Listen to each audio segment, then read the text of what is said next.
cross-body linkages. So if my right foot, we're going to put power to my left hand. So really simply, I know you can't quite see my feet, but you should be able to see my knees and my super awesome pants. Okay, so I settle into my body, I stand, whatever other part we're working on. Now, my right leg, I actively begin to push my foot down into the ground. Now, if I were to do it with both feet, it'll stand me up, right? So I soften my legs, and I'm only going to do it with my right foot. Now, my right foot only pushing is going to want to tip me over. Now, to get that power to go across my body, what you'll see a lot of people do is put this hand out and tip themselves into it. This isn't cross-body power because nothing took place in here. That's breaking it, okay? This is what Dantian is. So if I come up through my leg in this movement, my right foot pushes down. As I push down, it makes me want to rise. I'm not allowed to ever rise because that's one of the rules. So I have to take this rising force and give it a direction. So I'm going to give it a direction of a turn. In this case, I'm going to turn to my right so that this rising force starts to make my left shoulder move forward. And in this case, I'll make my weight move too. Why not? Okay? So now you can see I'm getting the force here because my body's turning. But what's different? Well, what's different is what's engaging here. So as the force hits my hips and I have to tell my hips to turn and not to rise, I have to feel my glutes engage, my ass.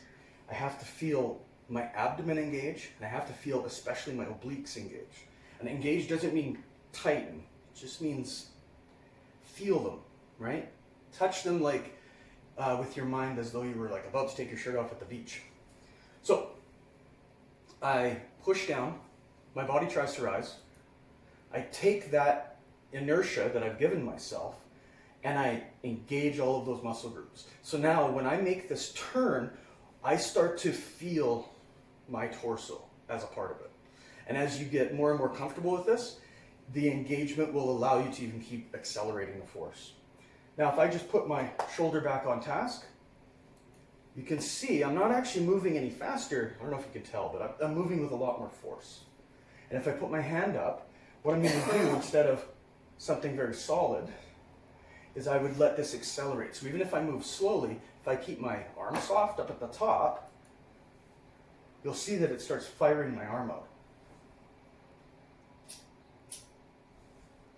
So in Lohan, there's a lot of work with spheres, the space around us. So I'm not even going to get into it. I'll just mention that because of that, there's one here that you need to consider. Okay? You don't want to pop it, and you don't want to drop it either, but you can catch it. Linear body power. This is easy.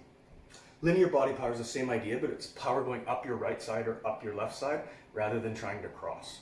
So I don't engage it the same way. This is what you see, especially drunken's easy to develop this in, because it's I push down with my both legs. I'm not allowed to rise. So instead, I shoot my hips out. So the rising is actually my pelvis. And that gives my back a snake-like whipping quality. And if I just put my hands in front of that whip, you see linear body power. Because the right hand is being powered by my right leg primarily, without getting too complicated. Okay? And there's martial arts that will punch like this. They'll just thump. They'll look like a little tiny turn. The whipping from Snake or Dragon does this kind of thing too. But if you want to train it so it's really exaggerated, which Drunken's really good at, that's what you want to do. So now I've got linear body power. And if I was in Lohan, when I get to this movement, for instance, I'm already here. I press in. It's going to cross my body. And the turn actually comes up this leg, just to make your life more complicated. Anyway, I shouldn't have even said that.